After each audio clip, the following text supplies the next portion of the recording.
thank you very much for being here tonight. And so I'm going to give you a little overview of emotional turbulence and how to approach it from the mind, body, spirit perspective. And then Harold will take that to a new level. And I just want to thank Harold for taking his valuable time, taking so much time off to be with us here. I also want to say that Harold was in many ways a great inspiration for me. And well before I started to write, I was reading his blockbuster New York Times bestseller, which was the first really mainstream book on meditation. It was called TM. What was the subtitle? Discovering Inner Energy and Overcoming Stress. Discovering Inner Energy and Overcoming Stress. And this really started the whole era of meditation, brought it to mainstream. So thank you once again. He's our mentor. We don't use the word guru, right? G-U-R-U.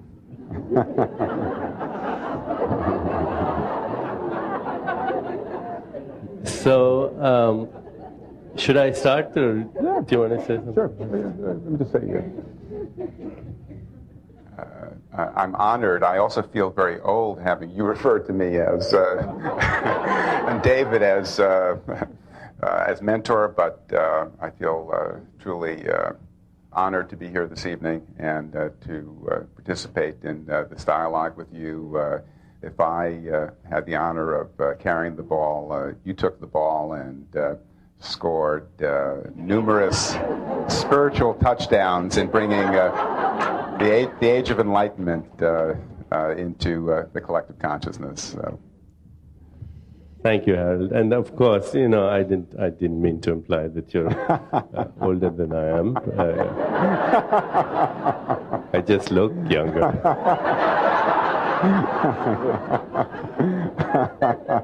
And you know, I even consider my children my mentors, so Absolutely. It has nothing to do with how old you are. Yeah. Okay.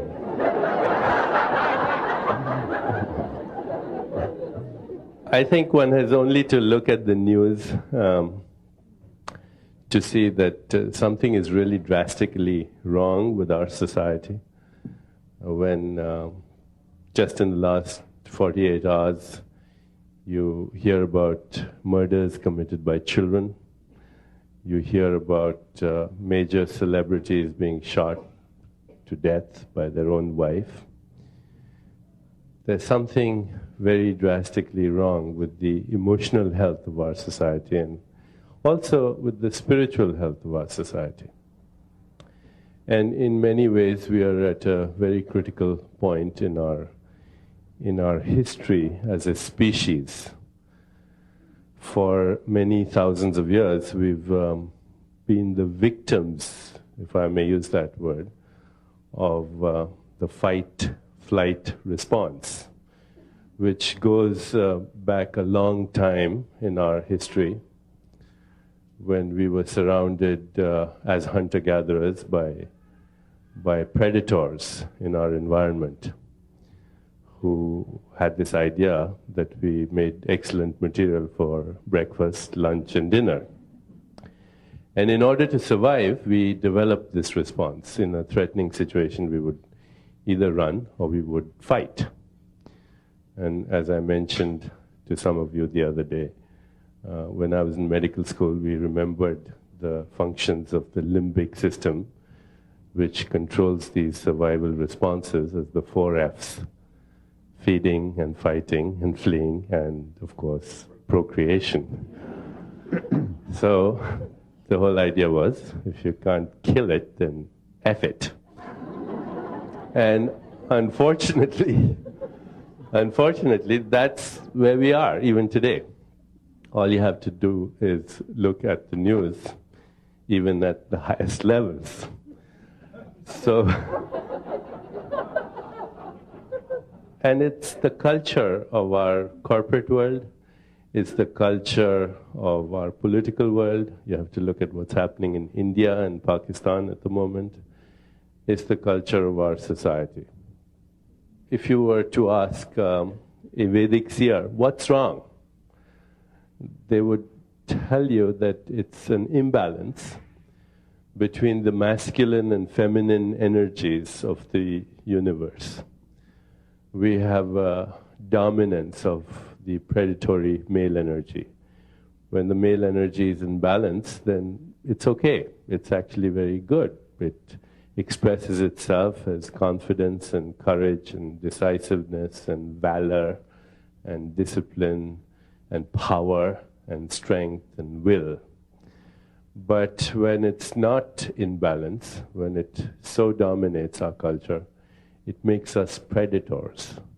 And we are predators. If you were to look at this planet from some vantage point in outer space, and you were to ask yourselves, who's the most dangerous animal on this planet? I think it would be the human male species at this time in our history. Seriously. We are the only animal that kills its own kind, frequently in the name of religion and God. We're the only species that is responsible for the desecration of the ecology. We are the only species that is destroying all other species. And like other predators, we risk our extinction. But we are also the only animal that is beginning to recognize the value of self-awareness. We are the only species that knows that we are aware of our awareness. We are conscious of our consciousness. And as a result of that, we can go beyond the fight-flight response into intuitive modes and creative modes and visionary modes and ultimately get in touch with the experience of the sacred. And so I think one of the things that we do need to do is bring back what the Vedic tradition is called Shakti. Shakti is the feminine energy of the universe. And feminine doesn't necessarily mean female. Feminine, of course, means the holistic, nourishing, intuitive, wise, nurturing energy that is in a sense played out in the physiology of the cosmos and in our own selves. Beauty, intuition, nurturing, affection, tenderness, values that could really save our species and could save our planet, could prevent us from our own extinction. In the Vedic tradition, these feminine forces are referred to as Shakti. Shakti means power. And real power comes from Shakti, from goddess energy. The first Shakti is the Shakti of pure awareness. It's in Vedic tradition referred to as Chitta Shakti. Chitta means pure consciousness, pure awareness. The second Shakti is known as Ananda Shakti, which means the knowingness of our essential nature as bliss or happiness. Because before we have turbulence in our internal dialogue, we are pretty happy. And after we fulfill our desires, we are also happy. So before the birth of a desire, we are happy. After the fulfillment of our desire, we are back to the same place where we started from. Which means that our essential state must be one of happiness. And the Veda goes to great lengths to draw distinctions between happiness, real happiness, which is bliss, and then object referral happiness, which is just happiness. If you're happy for a reason, then that's just another form of misery. But if you're happy for no reason whatsoever, then you're in bliss.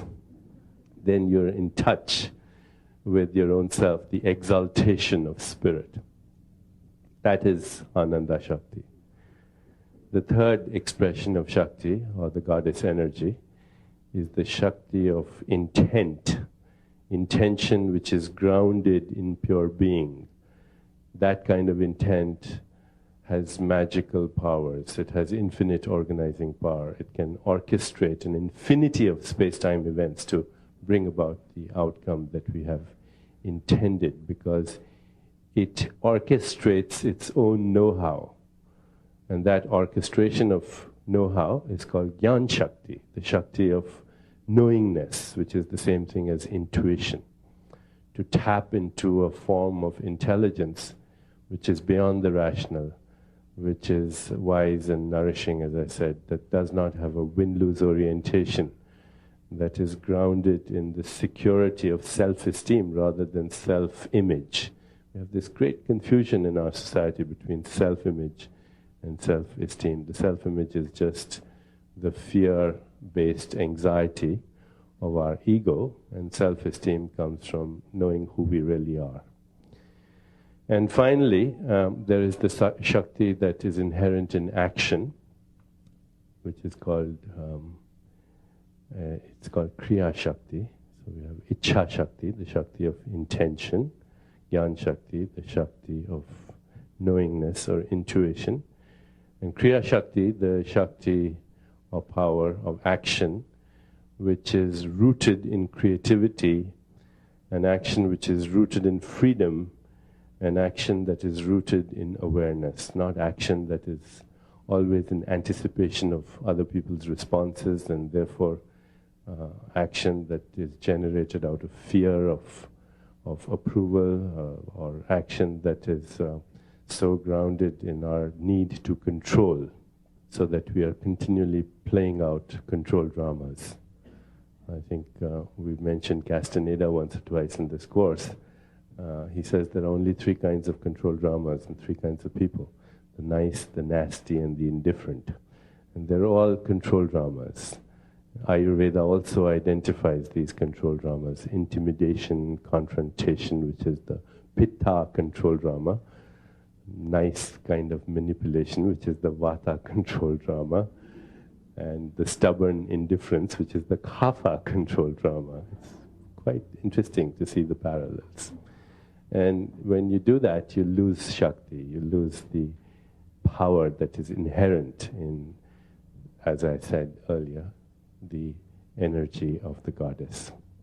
So before Harold gives us an overview of how scientifically we are beginning to understand a holistic approach to the treatment of emotional turbulence, I want to give you just an overview of how we would approach emotional turbulence, an understanding of that. And we do have programs at the center for emotional well-being, if you will, to remove emotional toxicity from our lives. And it doesn't matter if the source of toxicity is in our emotions or in our relationships or in our food or in our environment. Ultimately, it all leads to the same thing: a toxic body. And more scientists are beginning to understand that it is this toxicity that leads to illness. Ultimately, even if you look at cardiovascular disease or cancer or degenerative disorders or accelerated aging, these days, I think many scientists will say that it's a result of the buildup of toxins in our system. In fact, some scientists would go so far as to identify these toxins, the free radicals that you hear about, hydroxy radical, hydrogen peroxide, singlet oxygen, things, lipid peroxide, that build up in our system as a result of toxic experiences. And as I said, the toxic experience could be a diet or a contamination in your food, but it could be a toxic emotion, it could be a toxic relationship. They all lead to the same thing in the end. And in fact, more and more scientists are now recognizing that even things that like cardiovascular disease or cancer, there's a permissive effect of free radicals in these situations. And much of our emotional turbulence and even our anxiety and depression is accelerated as a result of this toxicity. So Ayurveda views the buildup of emotional toxicity as a result of not having the ability to deal with pain when it is happening to us, when we are unable to deal with a painful experience in the present, when we do not confront it, when we do not become intimate with it, when we do not know how to release it and move on, then it gets locked up inside us. Life is an experience of contrast, and everything is an experience only if there is contrast to it. You can't have an up without a down. You can't have a hot without a cold. And you can't have pleasure without pain. You wouldn't know the difference. And if you went to a movie where everyone was being very good all the time, you'd walk out in 2 minutes. It would be boring. And life is interesting only because of contrast. And therefore, pain is a necessary experience of our lives. Suffering may not be. Suffering is when we do not know how to deal with the pain, and then it gets locked up inside us, and it becomes suffering. So, in this framework, if we have not dealt with pain, as and when it occurred, if we have not become intimate with it, and if it is locked up inside us, it is bound to express itself sometime later. Remembered pain expresses itself as anger and hostility and rage. It is the experience of some painful experience in the past. And I think the other night when we were discussing pregnancy and conception, we even, if you remember, spoke about how painful experiences or hostility experienced by the fetus in the womb will result in rage afterwards. And much of the schooling for criminal behavior, as we are seeing so much of it, is that pain that is experienced on the emotional level, even before people are born. Hostility, anger, rage are remembered pain. If you anticipate the same pain in the future, that is, of course, anxiety and fear. If you direct the pain back into your own self, that is guilt. And the depletion of energy, which happens with all of the above, is depression. So you can see that all these toxic experiences that we label as neuroses and ultimately carried to the extreme psychosis are actually a result of not being able to feel our hurt or our pain.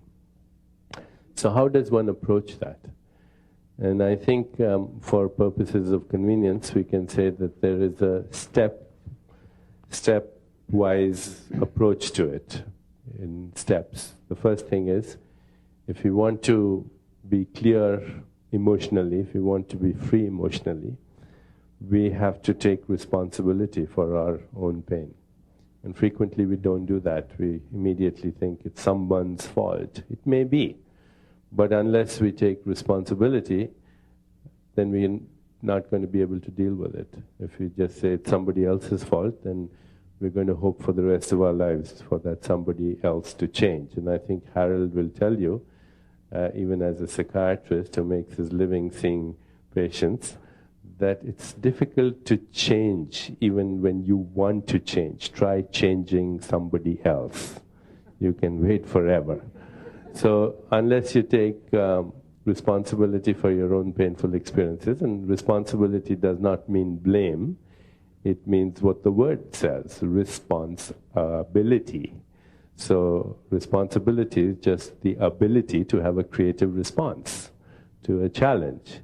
And the more creative we are in our abilities to respond to challenges, the more responsible we become. First step is responsibility. The second step is the ability to witness our pain without the need to judge it, without the need to label it or define it or describe it or analyze it or evaluate it or judge it. Just to be an independent, non-judgmental witness of the experience. And the best way to witness that experience is actually to just feel the sensations in your own body. because every emotion that we have has these two components, an experience in the mind and a sensation in the body. Every emotion is that, a thought and a sensation that come together. The thought is that fluctuation in consciousness, and the sensation is the molecule that corresponds to it. First there was the Word, and the Word was made into flesh. So if you don't like that, you can say first there was the quantum fluctuation, then it transformed into the neuropeptide. But the fact is that we call our emotions feelings only because we feel them. We feel them in our body. They're sensations in our body. We say, I was so touched by what you said. Why? Because it's an experience of subtle touch in our physical body. We feel it. The emotion is a thought and a sensation at the same time. It's that thought that has transformed itself into the molecule. And sometimes, just in the mere witnessing of that experience, we disrupt the link, because we can't have our attention in two places at the same time. We can't be thinking about it and feeling the experience at the same time. So if we put our attention on the sensation, we disrupt that link between the thought and the sensation. And in the mere witnessing of it, the emotion dissipates. Try it next time. You're in a traffic jam, or you're in a hurry driving on the road, and somebody cuts you off. Instead of doing this, you actually feel your own body. And as you feel your own body, you recognize that, what the heck, let it go. So in the mere witnessing of the pain, there is the dissipation of the energy that's there in the emotion. The third step is to define what it is. And I might even take you through an experience right now to do that. Defining means then finally, after having witnessed it, to give it a label. Is it hurt? Is it anger? Is it feeling abandoned? Is it feeling insecure? What is it? Is it jealousy? Define it. Know what it is. And then at some point later, express it to your own self. To actually write down what you experienced. And at some point later, to then release it. So usually in traditional cultures, in traditional healing cultures, the release was through a ritual. Ritual is very effective in that it traps your attention. And unfortunately, we are now a society that has been deprived of its rituals and its mythology. And that's also part of our emotional and spiritual bankruptcy, that we neither have mythology, we've lost mythical anchors, so to speak. Carl Jung said that beneath the turbulence of our internal dialogue, our unconscious motivations dwell in the mythical world, which means deep inside us there are gods and goddesses in embryo, archetypal energy states that stoke the fire of life in our souls, that we are inspired by these energies that want to lift us from the ordinary world into the mythical world of magic and wonder and beauty. Tagore, great Indian poet, said, when I feel beauty, I know it as truth. Because beauty, truth, harmony, these are actually part of that conscious energy field. And so even though we may not know it, we are driven by these mythical needs. Something that may seem to you as banal as a corporate takeover bid actually partakes of the heroic journey as much as the Argonauts seeking the golden fleece. Or climbing Everest is driven by the same ambition to reach the abode of gods as Icarus flying toward the sun. In mythical terms, this is a sacred journey into the underworld, into the subconscious, portrayed in countless myths, from Persephone's abduction by Pluto to Orpheus seeking his bride among the shades of Hades, to Krishna playing and frolicking in the playgrounds of Leela, etc., etc. So we need to get in touch with that part of ourselves. And a lot of that has to do with ritual. Ritual is magic. And that's why, our children want to join gangs, because we've lost magic that comes from mythology. Because gangs have leadership, gangs have imagination, Gangs have initiation rites. What our children are looking for is the return of that magic. Ritual is very important. And having released that through ritual, the final way to ultimately deal with that is to share it, to share your experience with somebody that's on the same wavelength, that somebody who understands, that somebody who has the same intention of healing as you have. And if you go through that process of taking responsibility, of witnessing, of defining, of expressing, of releasing, and of sharing, then you don't build it up inside you as toxic experience that ultimately leads to almost every disorder that you can think of these days is related in some way to what modern society calls stress. But that's such a vague and nebulous term. In Ayurveda, stress is that which interferes with the spontaneous expression of nature's intelligence as it moves through us in the state of ecstasy or joy. And when we lose the joy, then that energy gets blocked and ultimately gives rise to all kinds of things. So, do you mind if I take them through a process for 2 minutes and then we'll go? So what I'd like you to do right now is if you would just close your eyes for a few minutes. If you close your eyes for a few minutes and recall, if you will, some real disturbing emotional experience that you may have had in terms of relationship in the last few months or perhaps a year or something, but something in the recent past. Just relive that in your imagination right now. And as you're reliving this experience in your awareness, start to feel what's happening in your body as you experience this. Try and localize that sensation. Where is it? Is it in your stomach, in your heart, in some muscle spasm, wherever it is, maybe in more than one location. Experience that emotion in your body now as you are reliving or imagining that turbulence that you experienced recently. Feel it. Be in touch with it. Become intimate with it. And even as you do that, acknowledge to yourself that it is your responsibility to deal with it. You can't depend on anyone. It is your responsibility, a creative response to this. And now, see if you can put a label to it, define it.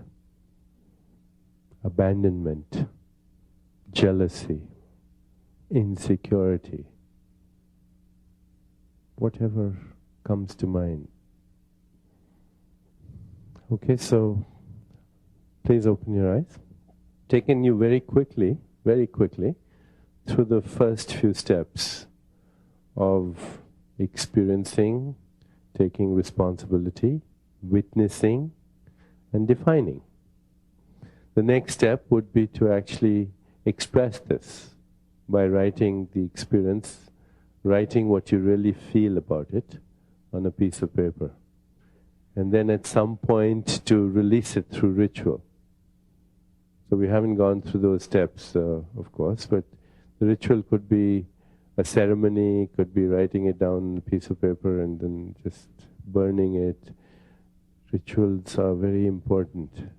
Give significance and meaning to an event that inherently may not have any meaning, but it acquires meaning when you give it meaning. And then at some point to even share it with someone who can understand, with someone who is capable of experiencing love and compassion and empathy. So let's complete this exercise right now by just standing up and doing a little ritual to release, even though we haven't fully expressed. Would we do that? So raise your hands, and as you bring down your hand like this, just follow my instructions. Say, ha. Let's do it together. Ha. Ha. Ha. Ha. Ha. Ha.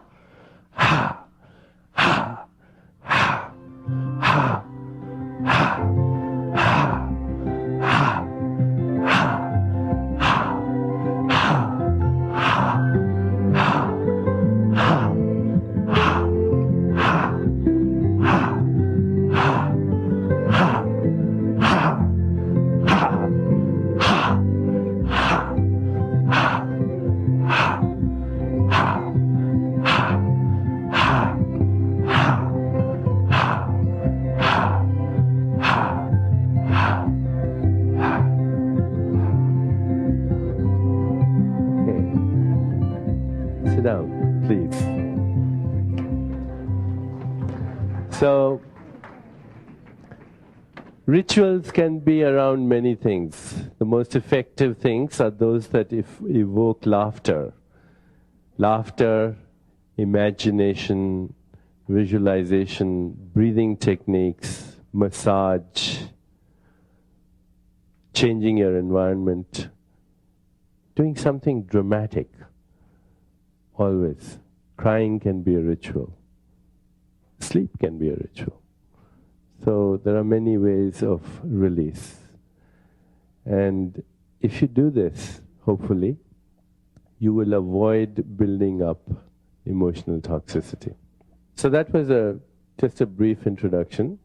And what Harold has been able to do, Dr. Bloomfield has been able to do, is take the knowledge that in many ways he introduced us to many, many years ago, and now take it to one step further, because Ayurveda and many of the healing traditions of the world have held that there is wisdom in not only this body, but also in the cosmic body.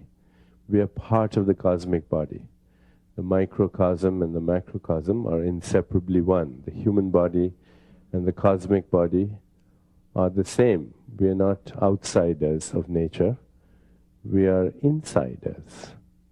Remember that Rumi poem, I have lived on the lip of insanity, wanting to know reasons, knocking at the door. The door finally opens. I've been knocking from the inside. We are contained in the cosmos. And therefore, whatever is happening here is also happening in nature. Whatever is happening in nature is also happening in our bodies. When we look at the wisdom of plants, when we look at the wisdom in nature, we see that it matches the wisdom of our own body. Our inner intelligence, which is the ultimate and supreme genius and mirrors the wisdom of the universe. And as I mentioned the other day, in our eagerness sometimes to take the active ingredient out, we, as the great seers of Ayurveda would say, and other holistic traditions would say, we take the intelligence out from plants, but we leave the wisdom behind. And so there's an inherent therapeutic, toxic safety built into plants. And so, actually, of all the people I know, no one has been more responsible for bringing this awareness than Dr. Harold Bloomfield, who's a practicing psychiatrist in this area, an author of many, many books, including one of my favorite ones, How to Feel Safe in an Unsafe World. I was going to say dangerous, but nothing's dangerous. So How to Feel Safe in an Unsafe World, and many other great, wonderful bestsellers. And of course, his latest book about healing anxiety with herbs, which he will be signing later. And there will be a book signing afterwards for those of you who are interested. So, Dr. Bloomfield, please enlighten us. Hi, come here.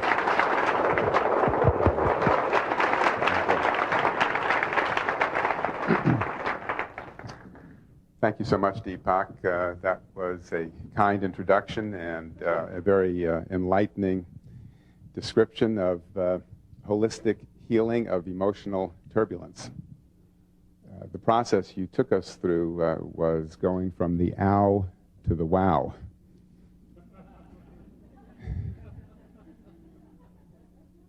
And I couldn't help notice that we went to the ha-ha, which quite literally, there's such meaning in words, to become outrageous.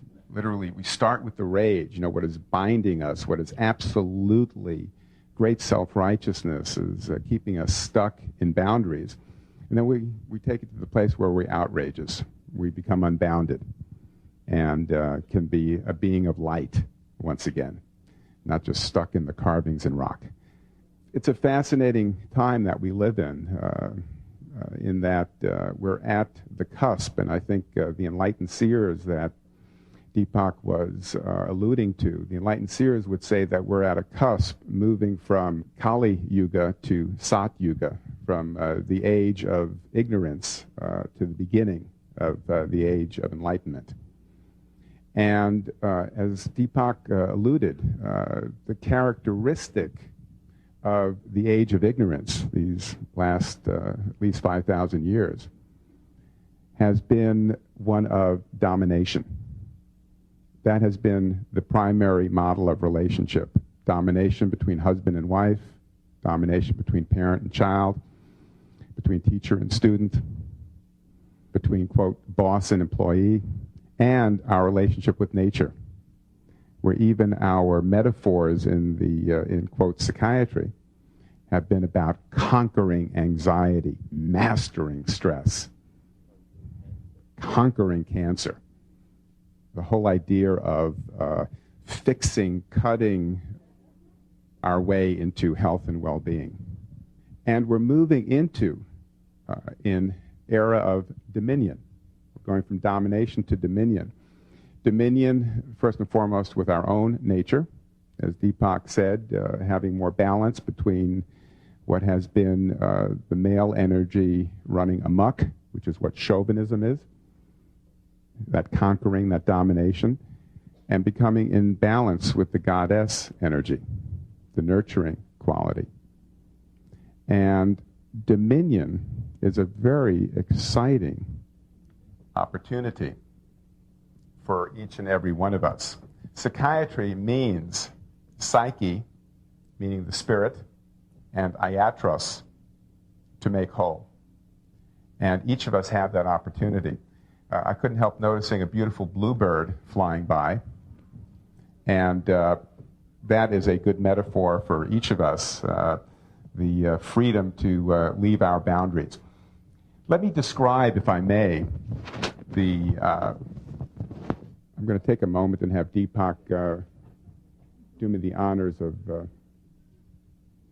I just felt like a son that you were helping get ready for the prom, so it was that was very rebalancing for me just now.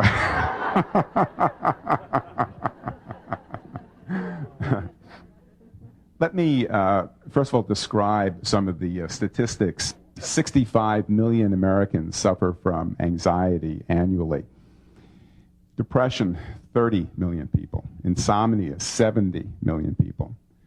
We are a stressed out nation.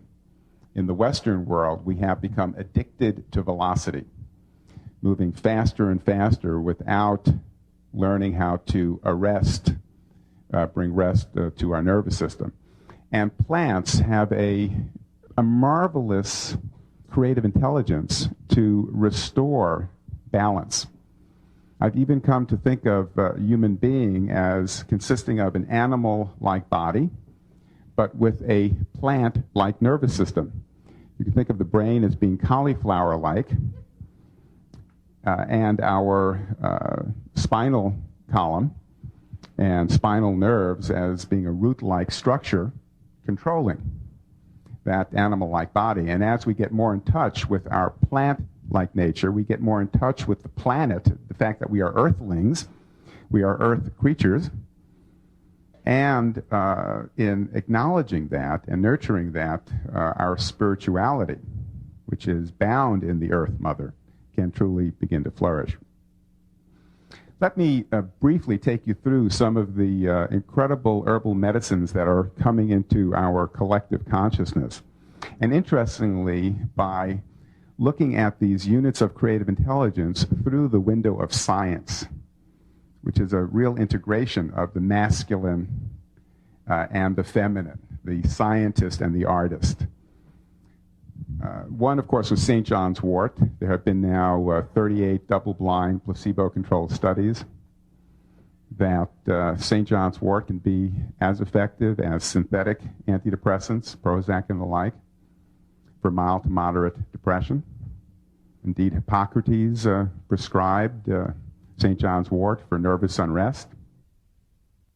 And the side effect profile is so little.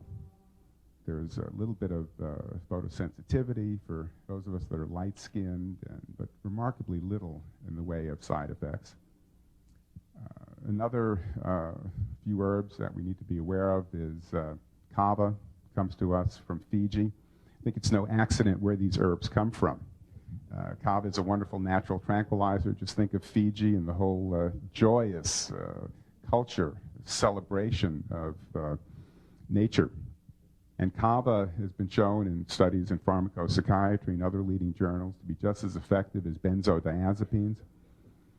Benzodiazepines came to us from out of the laboratory, and yet more people are addicted to these Valium-like drugs than all the people addicted to heroin and cocaine. We consume over 5 billion doses of these Valium-like tranquilizers each year, despite the fact that they become addicting, often within just a couple weeks of use, even according to the PDR, the physician's desk reference. Kava is not addicting. It can be just as effective when it's used in the extract form, where the most potent ingredients are concentrated. Another fascinating herb is milk thistle extract, which there was studies in the Journal of the American Medical Association this past year that 78% of American adults show evidence of subclinical liver damage, elevated liver enzymes. Milk thistle extract has been shown now in hundreds of studies to be able to detoxify the liver and allow for regeneration of liver cells. Even people who are unfortunate enough to have acute amanita mushroom poisoning, which can kill you within 12 hours, milk thistle extract can reverse that kind of acute hepatitis and severe liver damage. So milk thistle extract is another great gift, another ginkgo biloba extract. In a study in the Journal of the American Medical Association, has been shown to be helpful for early Alzheimer's disease. It's a remarkable brain booster. I think anyone over the age of 40 ought to consider taking ginkgo biloba extract. And on, and certainly my new book, Healing Anxiety with Herbs, has a lot more description. And those of you who watch 2020, I'll be on a show within the next 2 weeks on healing anxiety with herbs. And I think you'll see the remarkable range of people that it has been helpful for. Also, of course, there's Ayurvedic herbal medicines. My dear colleague and friend David Simon did a brilliant job of reviewing some of the Ayurvedic herbs that can really make a difference, ashwagandha and many others. If you are interested in reversing anxiety and depression, I think the best antidote is bliss. Bliss is a great healing for blisters. And if you have the privilege of going through the Chopra Center for Wellbeing and having some warm sesame oil poured over your crown chakra and your third eye, certainly you've had the experience of bliss washing away the blisters. I like to think of what it is to be a human being. And as Teilhard de Chardin said, a spiritual being in a human form as having 5 aspects. One, of course, is the body. and the body, we certainly need to heal our nervous system on the level of biology. The next level is on the level of our emotions.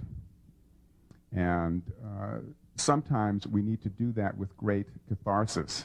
I'm sometimes concerned that psychotherapy becomes too much intellecting, and certainly the opportunity to create a safe place to do some of our deeper healing, to do some of that crying ritual, to do some of that raging against the light. God, Goddess can take our rage. We have to create a safe place for it. And indeed, the reason we get into controlling so much is because we don't feel safe. When we start to feel more safe within, then it's easier to give up control. It's easier to just take it as it comes, neither anticipating nor resisting change. Simple innocence. The other aspect of our human beingness is the intellect. We have to learn to be vigilant about what thoughts were stimulated in the age of ignorance.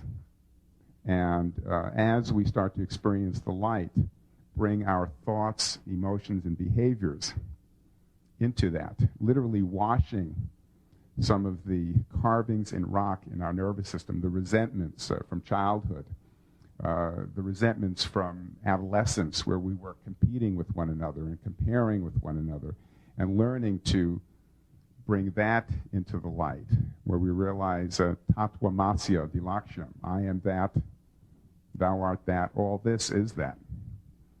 And where our intellect starts to have new thoughts that rise above, that transcend the lessons of ignorance that we have all internalized. I certainly have. And a fourth aspect of what it is to be a human being is our social self. That as we start to experience some bliss within, we can recognize much more easily that we are one another as well. We don't end at our skin. As Ralph Waldo Emerson said, that he was certain that who he was did not end at the top of his head. We are cosmic beings, and where we become as committed to the well-being of others, and the way it's been structured is that brings even more joy.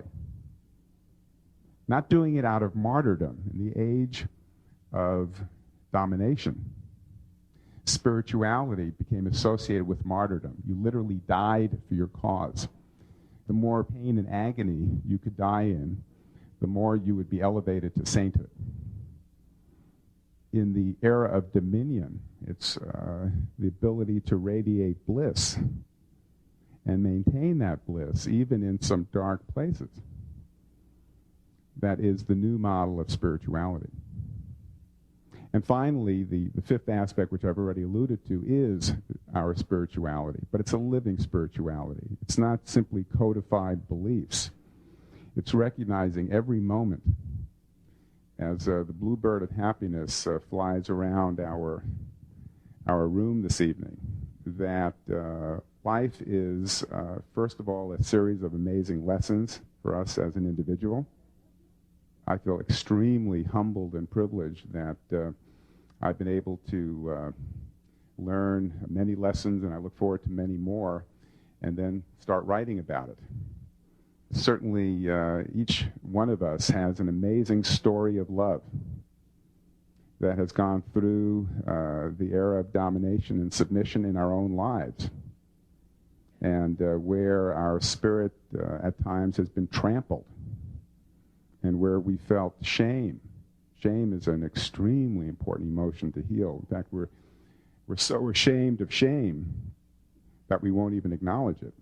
And shame is where we think, what's wrong with me? Everyone else is okay. I can see the wholeness and the light in everyone else. But where you don't allow that worthiness to truly rise up in you, truly experience the God in you. And as we start to become masters in the old sense of being in dominion of our biology, of our psychology, what it is to go through the human lifespan. It is as amazing to go from childhood to adolescence, from adolescence to young adulthood, etc., as it is to watch a caterpillar go into a chrysalis and the chrysalis into a butterfly. The transformations are enormous. And to learn what it is and how we can nurture one another as we go through this. And to also start to be honest with one another about our own experiences, our experiences of our dark side, some of Debbie Ford's wonderful work, to really honor our smallness, our pettiness, our ego that wants to control and manipulate and conquer. Anyone not have that? And how proud are you of that?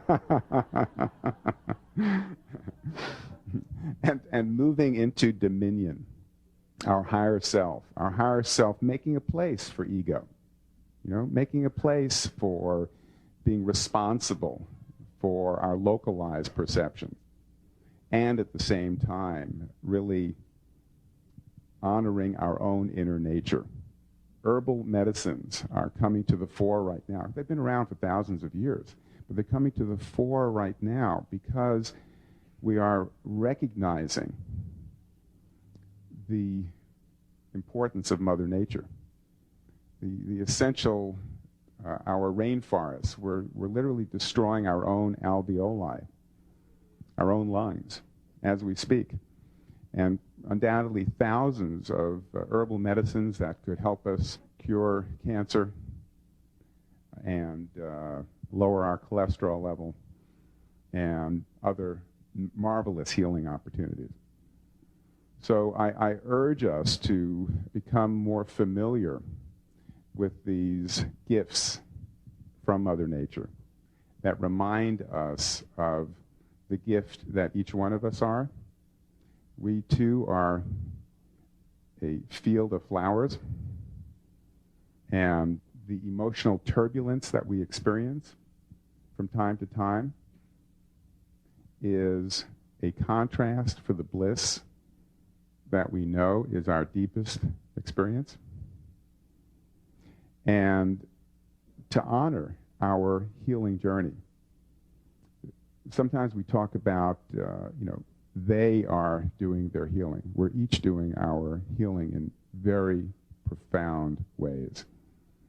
And when we talk about these units of creative intelligence, these herbs, this is the love coming to us from Mother Nature to help restore our own inner nature, our own dignity. And certainly Ayurveda is an absolute wealth of experience of how these herbs can assist us in that healing journey. But it doesn't end, of course, with just the herbs. It really is the Veda. It really is the knowledge of the wholeness of life and honoring our particular place in the web of existence. So I'm honored to be with each of you this evening. I hope that Deepak, you and I can take some questions and have you share some experiences. But I want to thank you for being able to participate in this wonderful tape series that's bringing great light into the world. Thank you.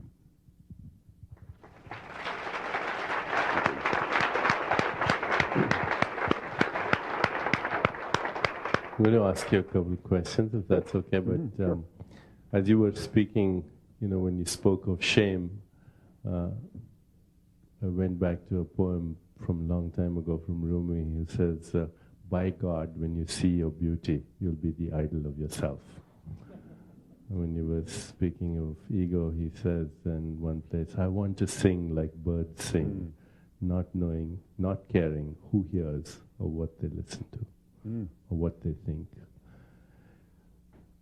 The question I wanted to ask you is that since we refer to herbs as coming from Mother Nature or Mother Earth, isn't just the whole emphasis on herbal treatment part of the return to the feminine.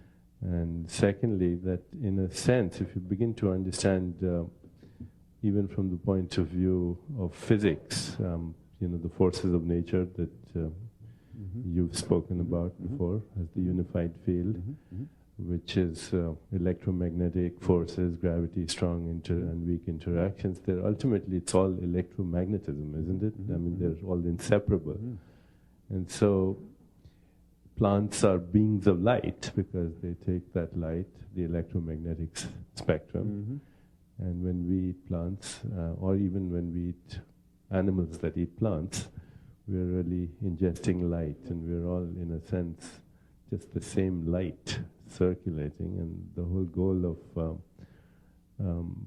these strategies that we're speaking of is to take us from this dense material body to the realm of light, to be, if I may use the word, you used it, so I feel safe using it, to be enlightened. What does it mean to be enlightened? To be with the light, and also to be light-hearted, to be carefree. To be delighted. To be delighted as well. And David often speaks of this legend where they say when you die and you go to the celestial realms, an angel sort of reaches out inside, out into your heart, and plucks your heart out of your chest and puts it on a scale. And on the other side, he puts a feather. And if your heart is lighter than a feather, you can go in. Otherwise, you have to recycle. It's beautiful. That's the wisdom of healing. Yes. Yes. Certainly in the era of Kali Yuga, which we're still in, medicine, the business of healing, the busyness of healing, has been characterized by trying to manipulate matter, cutting, synthesizing, etc. And not to say that there isn't a place for that. Sometimes if there are gross disturbances in a crisis, it may require some gross manipulation.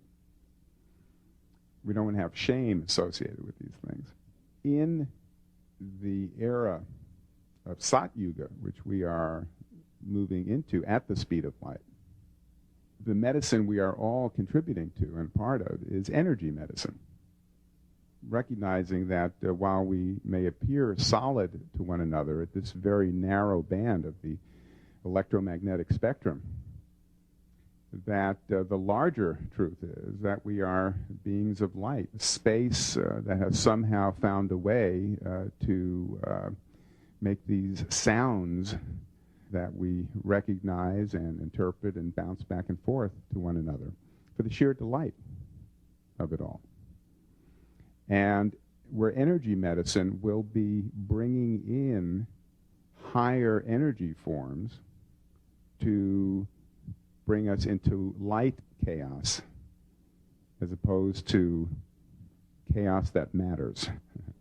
And plants have a marvelous role in that. The Vedas, if you've ever had a chance to read some of the Upanishads and other portions of the Rig Veda, they talk about plants as being divine. They worship the soma that comes from the plants, that generates bliss within our nervous system. And that holds true even for the food that we eat. I mean, we make distinctions between herbs and foods, but truly, these are all gifts from Mother Nature. In the era of Kali Yuga, we were predominantly meat-oriented, M-E-A-T, not M-E-E-T. Deepak alluded to at the very beginning of our talk today, the ultimate of fight or flight and the predator response, have an animal and eat it. And now we're all collectively moving more towards vegetarianism. There's a recognition, even from the American Cancer Society, that if we all were to eat our 4 to 5 servings per day of fresh fruits and vegetables, we could cut our cancer rates in half. So those too are nature's gifts to us. And indeed, not only do we cut our cancer rates in half, but I'm sure we've all had the experience of we also become lighter. Our thought forms become less enmeshed in bloody resentments, and we are able to be more peach-like in our appreciation. So anyone have questions, comments? Yes. 1 second, we'll give you the microphone so everyone can hear you. If I may ask you a specific question about the herbs that you mentioned. Have you done any study with St. John's wort and children? Because I'm asking you this because I've heard that they're giving St. John's wort complete, which has vitamin B in it, to children that have attention deficit. Have you heard anything about that? Sure. I have to be a true author and say I have a chapter in my book on attention deficit disorder. In Europe, they being even the physicians in Germany, France, England, will always start with an herbal medicine. That is considered the first line of treatment for anxiety, for depression, for attention deficit. Indeed, a lot of what we call attention deficit, children don't come running up and say, gee, I'm feeling a bit anxious today. They often are hyperactive. They're often mirroring some of the anxiety that adults are suppressing in a kind of seesaw-like emotional swing.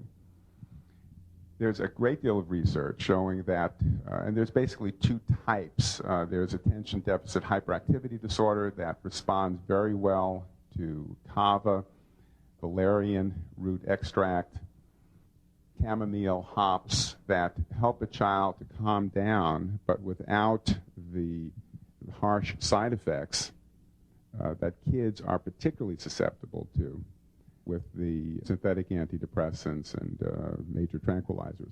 For attention deficit disorder without hyperactivity, ginkgo biloba extract, which takes a couple of months to build up in the system, is marvelous at helping to create more mental clarity. And right along with that, then it frees us up to create a safe, key word. Deepak started this evening talking about the news. We're hearing our children murdering one another. Attention deficit disorder is so prominent in our culture, not because there's a sudden epidemic. It's because our children don't feel safe. And so right along with these herbs, they have to be delivered in a loving fashion, not just seeing someone at an HMO for 3 minutes and, take this Ritalin, delivered in a loving fashion, and then creating a more natural atmosphere in terms of schooling so that we, rather than forcing a child to adapt to a rigid industrial model school system, where we create the kind of safe and nurturing atmosphere where a child can learn. Very famous German poet who said, we cannot learn what we do not love. And we have to make it safe for our children to love what they wish to learn. Thank you.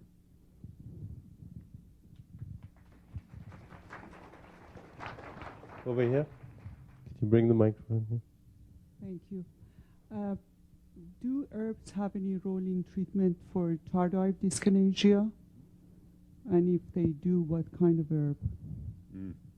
Are people familiar with tardive dyskinesia?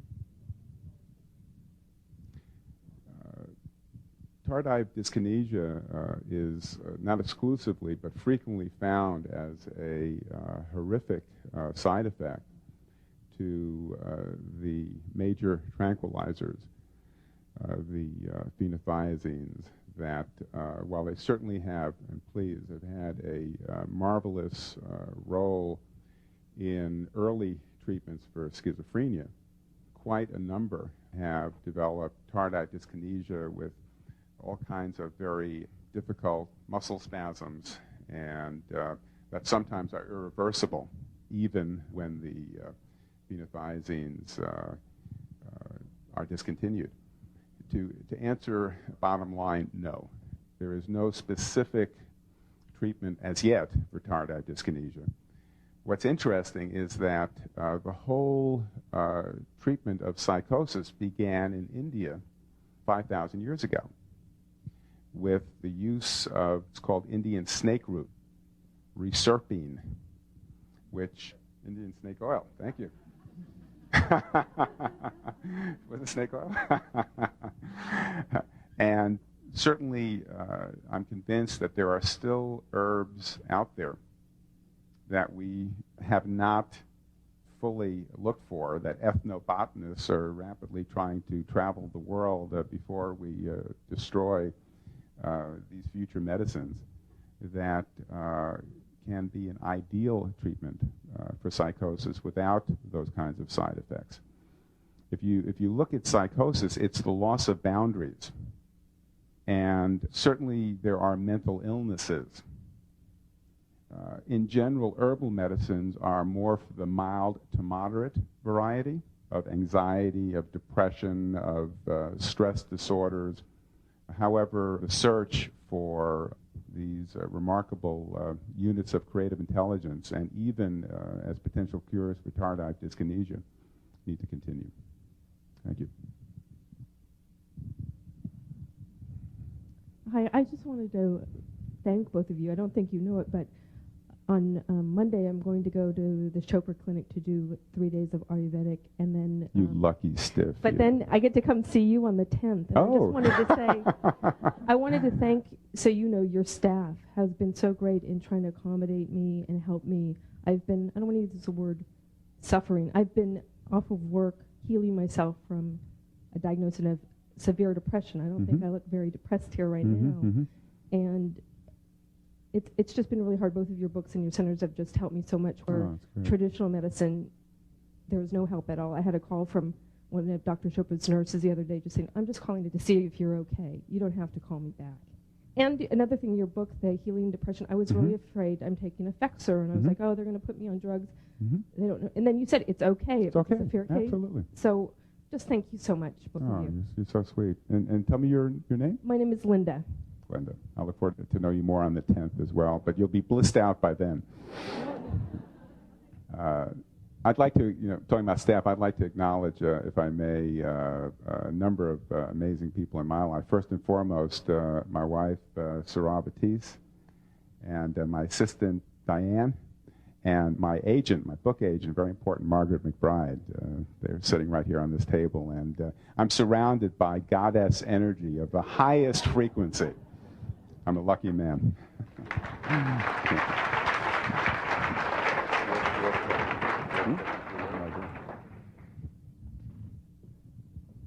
I'm an oncologist, and what really brought me here was listening to my patients and hearing their neediness for somebody to understand how to integrate what they've heard in the community and what I can offer.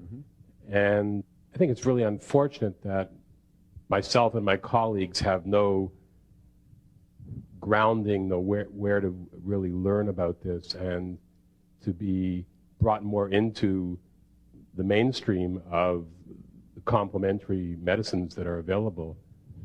Is there any basis for bringing this into the medical schools, for teaching doctors at an earlier stage of their careers? First of all, Lauren, is it? I want to acknowledge you. It is absolutely great.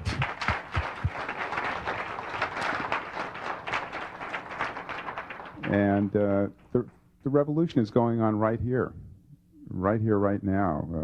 These journeys into healing.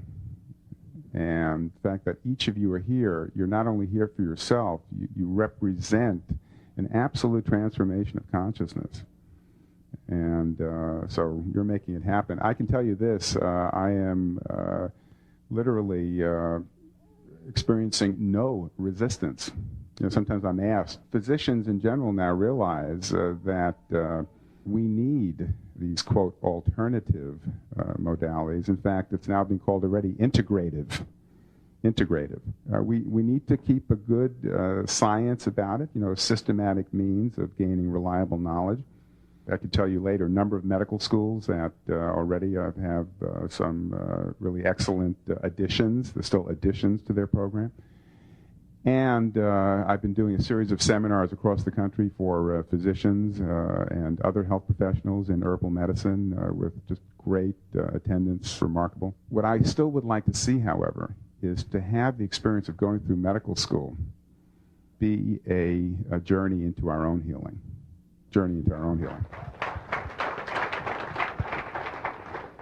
About 5 years ago, my brother was a professor, associate professor at Harvard Medical School, asked me to come and speak to a few of his colleagues. And I did, and they just listened to me in silence. And at the end, I said, any questions? And nobody asked me any questions. And then they went to my brother and they said, do you really believe that crap? But this year I was asked to give the keynote at Harvard Medical School. So there is a change. David was invited recently to speak at Tufts University course that was given on healing, and our Magical Beginnings program for pregnancy is now getting into the mainstream. And right here, sitting on this table, are a group of physicians from Alvarado Hospital, and we're going to be working with them. So, David? I just wanted to make a comment. We've talked about how when some mind-body principle begins to get off balance, it often tends to spiral further and further into that level of imbalance. And then at some point we have to bring it back. And I think we're seeing that very clearly on a planetary level in that it takes about 18 pounds of vegetable matter to create 1 pound of hamburger. And the need for the vegetable matter to supply the cattle industry is really the primary reason we're raping the rainforest. And so when we begin to make that shift back towards those simpler, more direct access of nature's gifts, we'll no longer need to keep clearing the rainforest. We'll once again have access to those gifts. So there's a very practical reason to reestablish that energy in our lives. That's a great point. Could I make one comment? I have to make one political comment before we close this evening, and it has to do with David's comment just now. We can now start to shift the collective consciousness in the political arena. We're starting to do it in the medical arena. Why can't we do it in the political arena? The only thing in the way is apathy. The only thing in the way is apathy. And I want to announce that I'm running for governor of California.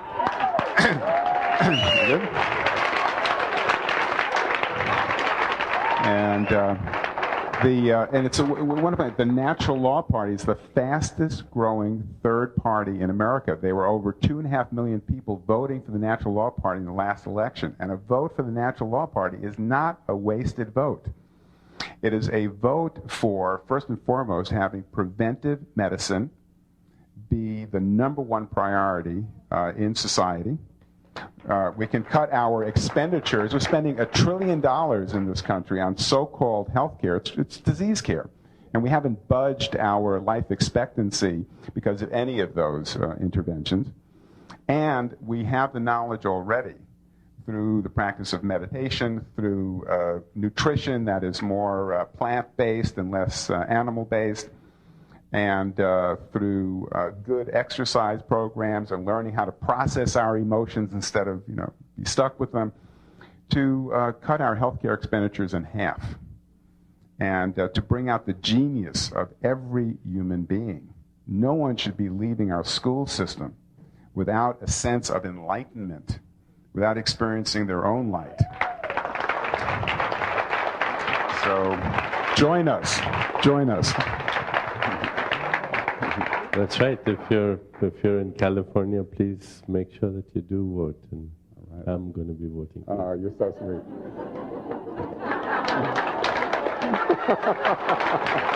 Okay. 5:40. Okay, we have time just for a couple of questions, so yes. Yes, please, of course, absolutely. I browsed your brochure and I wrote this poem. All right. Let nature govern over you. Follow her laws, and you will know freedom. The laws of love are kind and fair. Guilt and denial are a prison. Free yourself, for you are your own captor. The puzzle of the laws of love is one that never ceases. From causes to effect, we're always picking up the pieces. Ooh. Yeah. Ooh. Beautiful.